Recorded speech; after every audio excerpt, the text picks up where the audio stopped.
And welcome, ladies and gentlemen, to this very exciting segment on a very special day today. Yes, every day is a special day. Today is very special. We'll talk about that as to why. Well, right now it's 17 degrees outside and sunny in Brisbane, where we are streaming directly to your device wherever you might be. And the stream is brought to you by Chentex Multimedia Services. So today is the 22nd of June. Well, in this part of the world, it is going to be the shortest day of the year. And guess what? 22nd December is the longest day, meaning that's when the sunlight is the most, and today the sunrise will be for the least amount of time in this part of the world. Well, it is also known as June solstice, the longest and shortest day of the year. So the June in the northern hemisphere and winter solstice in this southern hemisphere, as it is known. As we know, in one part it becomes this longest day, and in the other part of the world it becomes the shortest, because longest and shortest both have to combine, because there's only so much time as it goes in those digits. Well, different zones, the date varies between 20 to 22nd, which is today, depending on the year and the local time zone. Well, zenith, which is furthest away from the equator, the solstice happens when the sun's zenith is at its furthest point from the equator on June. It reaches its northernmost point in the Earth's north pole, tilts directly towards the sun at about 23.4 degrees. It's also known as the northern solstice because it occurs when the sun is directly over the Tropic of Cancer in the northern hemisphere. So, it is interesting. The word solstice comes from solstitium, meaning sun stopping, the point of the horizon where the sun appears to rise and set. So it is the peak. So from tomorrow it will again start getting longer and longer until we reach 22nd of December. Yes, don't forget that day is important day. Yeah, it's my birthday. So longest day of the year in this part of the world. So the point on the horizon where the sun appears to rise and set stops and reverses direction on this day. On the sun does not rise precisely in the east. It rises in the north of the east and sets in the north of west, meaning it's visible in the sky for a longer period of time. Although the dawn marks the first day of the astronomical, it's also more common to use many different the definitions and legends that are linked with it. Well, so there you go, 22nd of December, and this part of the world, the shortest day of the year, and 22nd December being the longest day of the year in this part of the world. As we know that it differs upon the different parts and the different regions of the world. Well, here we are in Australia. So it is wonderful that we are in Australia, and especially here in Brisbane, in Queensland, we are blessed right at this point in time when some of the other states are not as fortunate. We will look into all of that. But as I mentioned, overall, we are Australians. So what makes one an Australian? What makes Australians Australian? For the past month, we've been revealing the results of the Australia Talks National Survey, and of the 600 questions we put to tens of thousands of people, perhaps the most fundamental are those that ask what it means to be an Australian. Casey Briggs has the results. Modern Australia is a mixing pot of cultures and experiences. Some of us feel we belong more than others do. How Australian would you say you are? That's one of the most existential questions we put in the Australia Talks survey. Overall, 47% of us say we feel very Australian, but that overall percentage hides some massive differences across the community. People with European ancestry are far more likely to feel very Australian than people without. Greens voters don't tend to feel that Australian. One Nation voters absolutely do. Older Australians feel very Australian, younger Australians not so much. And people without a university degree are more likely to feel Australian than those who have one. But what exactly defines being Australian? I'll tell you one thing that doesn't, the British monarchy. 56% of us say it's not at all important in defining this country. So what factors are very important? We're more likely to agree it's our natural environment, our lifestyle, our weather, also our cultural diversity. And on that one, there's no major difference between people with different ancestries. To a lesser extent, we think sport and cuisine define us. And when it comes to being Australian, there may be some disagreement, but there is at least something most of us can unite behind across all of those demographic groups.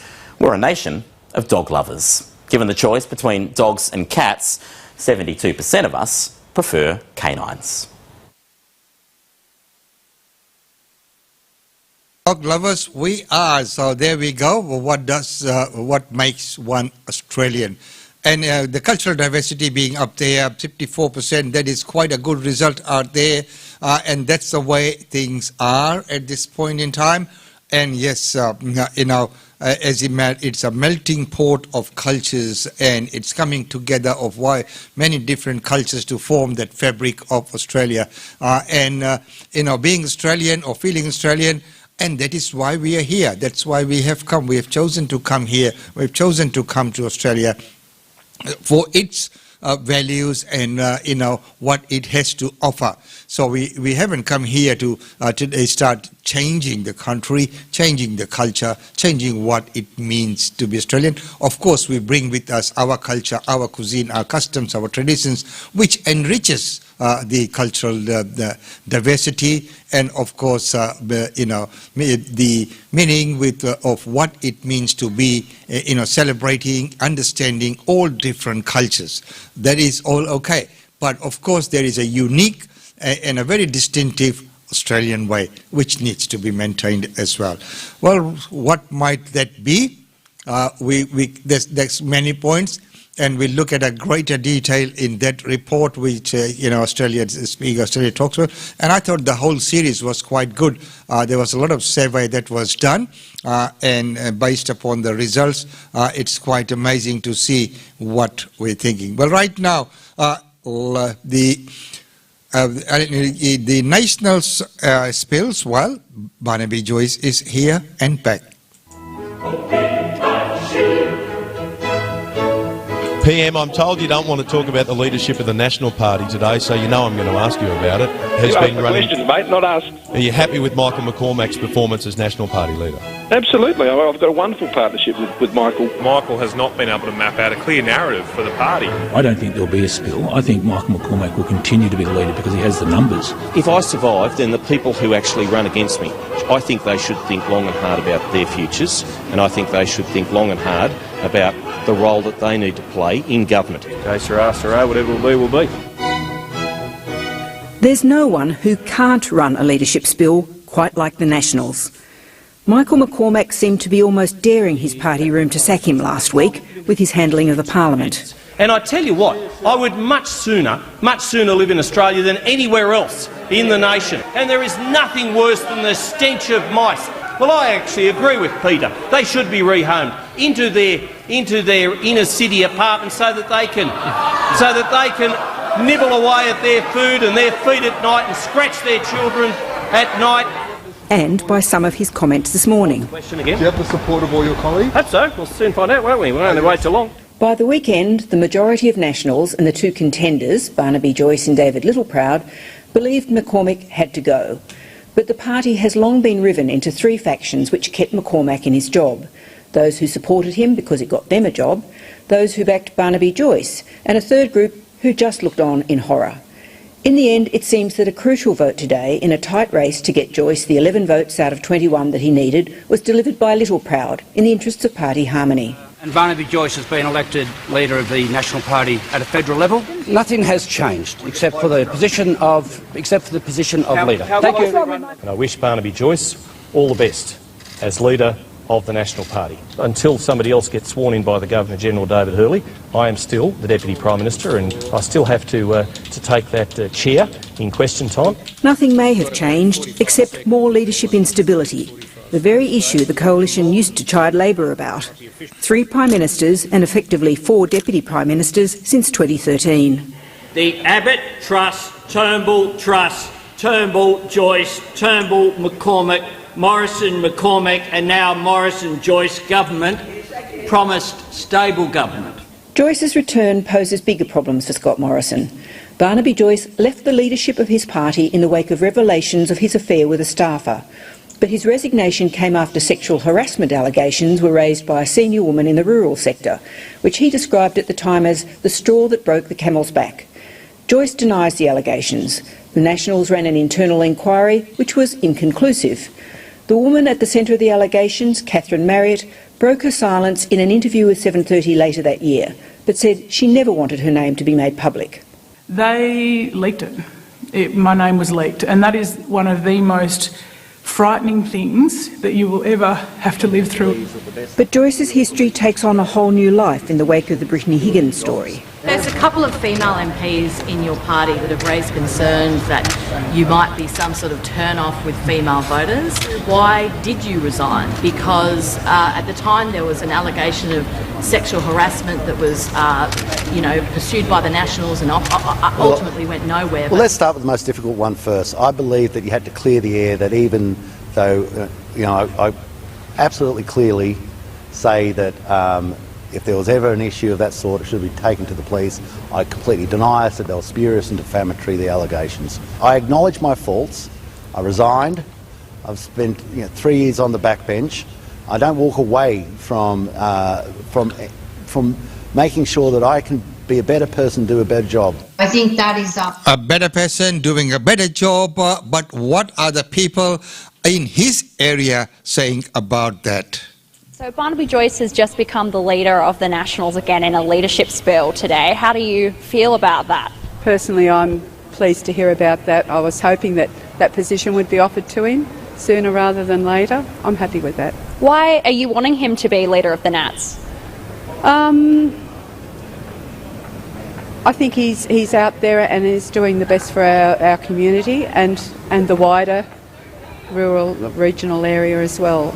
Personally, that's just my personal opinion. Well, I think he's got a bit more presence than Michael McCormack, but yeah, time will tell, I suppose, as to how he goes. You were saying that you're not necessarily a National supporter. Not a National voter, no. I'd normally vote for the Conservatives, but yeah, not Nationals as such. Yeah, but awful. Why do you think it will be awful?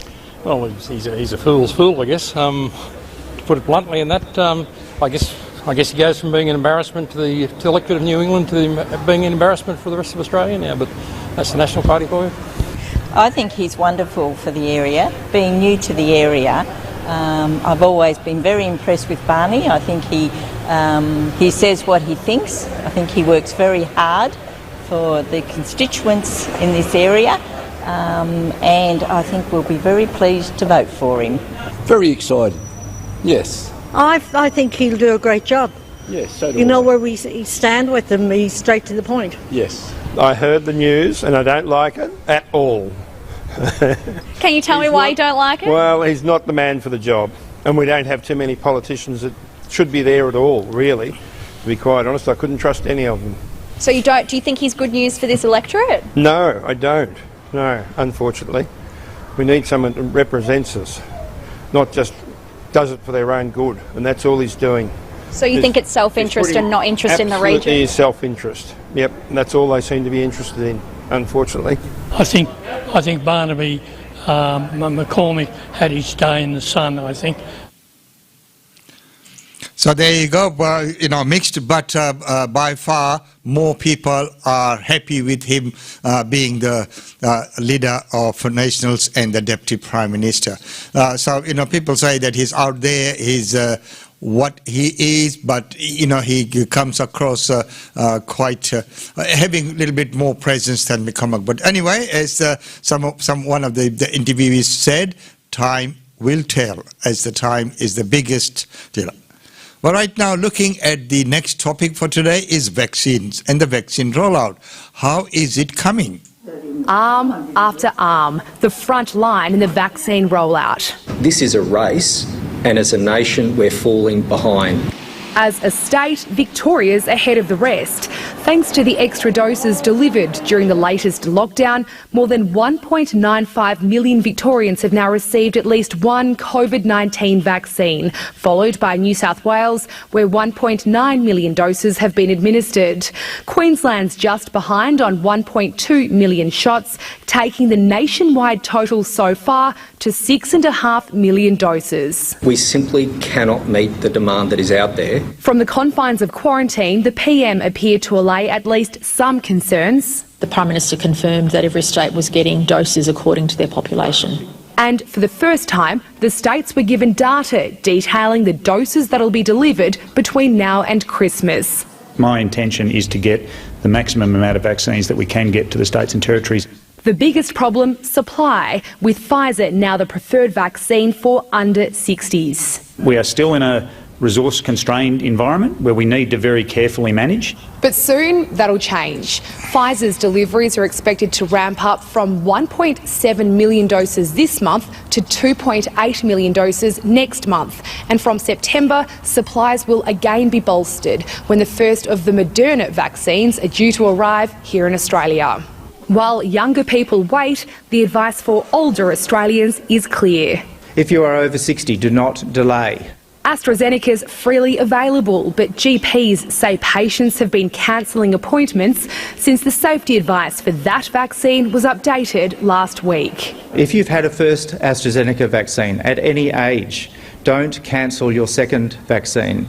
A double dose the only way to achieve maximum COVID protection. Jane Norman, ABC News. And of course, if you've had that, you're over 60, and if you had that first shot, don't delay or do not cancel the second appointment, because you'll have to start all over again if you do. So the message is very, very clear. Of course, there have been few cases that have been reported, some deaths and some blood clots along the way, but by far, if you look at the numbers, the benefits and the better part greatly outweighs those concerns. Well, right now, what does the Australian Medical Association and the President, Omar Khurshid, and let's get his view on this. Do you have any sense, though, of what proportion of those people are cancelling their second shot? It's really hard to tell, Patricia, with the data that comes through and with what we're hearing, other than looking at the headline numbers, which still look fairly encouraging. There's been a slight drop, but there's still many, many thousands of Australians turning up to vaccination centres and to their GPs to get vaccinated. And we simply have to get that second dose in. There isn't actually an alternative, particularly with the Delta strain. A single vaccine is not enough to protect you. There's good data now with Delta. A single dose of AZ only gives you around 30% protection. That's not enough. So we need to get that second dose in. And the second dose is the safest option available to anybody who's had AZ so far. How badly has the latest change in advice damaged public confidence in the AstraZeneca vaccine? We haven't got any firm measures of that, so we can only look at the experience of GPs and conversations that are happening on social media and in cafes and in doctors' surgeries. But I can tell you that every patient that comes to see me, with their orthopaedic problems, that they're generally asking about the vaccine. And it's a pretty short conversation to remind them of the benefits of vaccines and to give them confidence that they can go and have their second dose of AZ or their first if they haven't had it yet. And of course, as you mentioned that you need to get your second vaccine if you haven't had that done, get the first one. But if you have had the first one, go and get the second shot done. Well, right now, what about the state premiers? What are they saying? When you compare how Australia is going with the rest of the world, we are falling so far behind, it's not funny. This is indeed a race. That's what I want to see out of National Cabinet. We need more vaccines, and I expect all the premiers are the same. I can't control the doses of vaccine we get. I think we need to be far more ambitious in how quickly we vaccinate our population. With the new age restrictions in place, it's becoming clear the AstraZeneca vaccine won't get us out of this pandemic. It's now all about Pfizer and how many doses we can get our hands on. The problem is the bulk of our Pfizer supply won't arrive till towards the end of the year. And now we have the highly contagious Delta strain to deal with. if we delay the number of people getting vaccinated. And of course, we cannot delay that process. And as all the states are saying, that they need their share as well, and they want some data there as well. The next news is about children. Is this Delta strain more of a concern for kids? Yeah, that's an important question. It's a variant of concern that's 50% more transmissible than the Alpha strain, so it is concerning.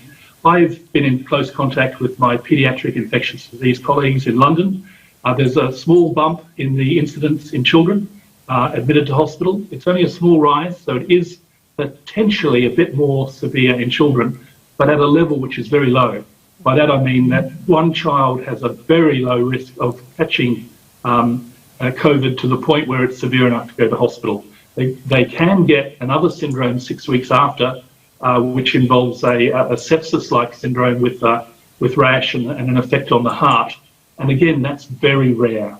So in the main, children are at very low risk of COVID symptoms, hospitalisation, and the risk of dying is less than the risk of being hit by lightning. So there you are, and right now we'll go and take a look at the messages from our sponsors. GlobeNet Realty. GlobeNet Realty has been the longest established, trusted and respected agency in its trade area. Washa Chandra, Director of GlobeNet Realty, provides honest and ethical service to her customers. If you are thinking of investing in Brisbane real estate market, or if you are seeking professional property management, then you should contact Usha Chandra today on landline 3865 4466 or mobile 0419 775 416. And for further updates, log on to our website www.globenetralty.com.au. GlobeNet Realty is your own local real estate agency. Situated at Shop 52281 Sandgate Road, Boondall. GlobeNet Realty. Real estate is our world.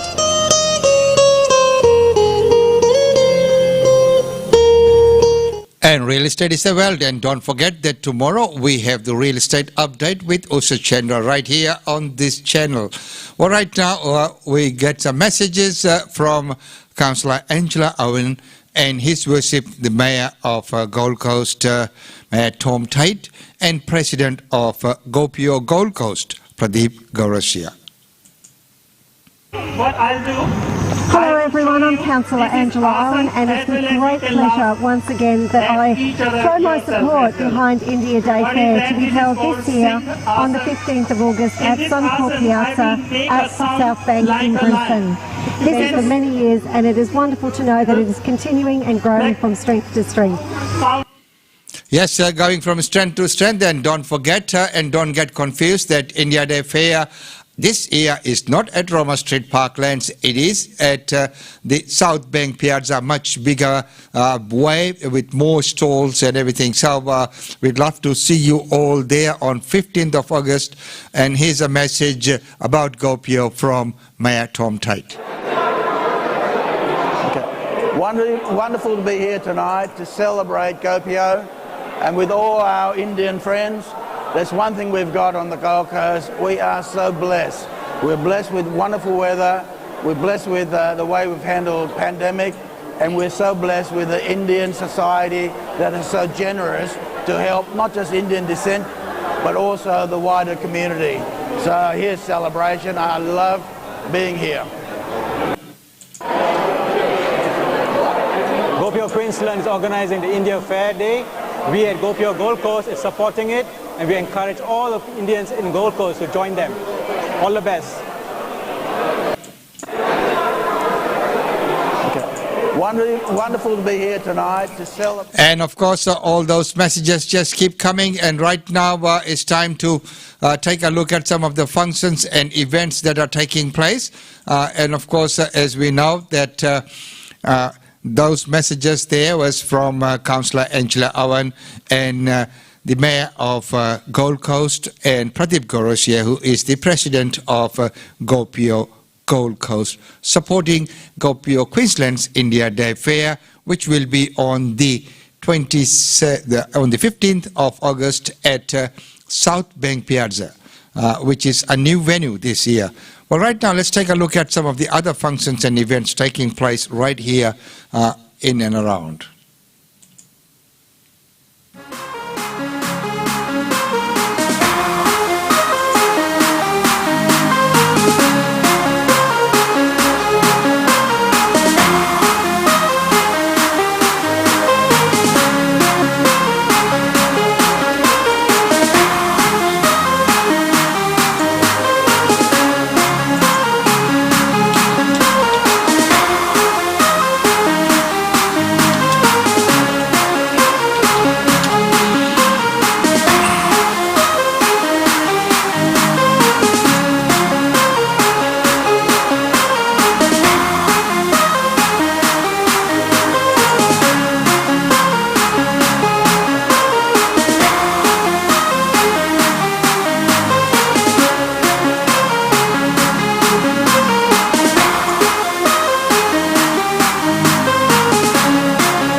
So, ladies and gentlemen, that's about all we have time for you in this segment, and it has been wonderful having your company as usual.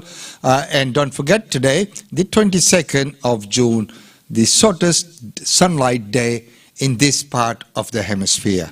Until tomorrow, enjoy the rest of today, remain safe and be happy.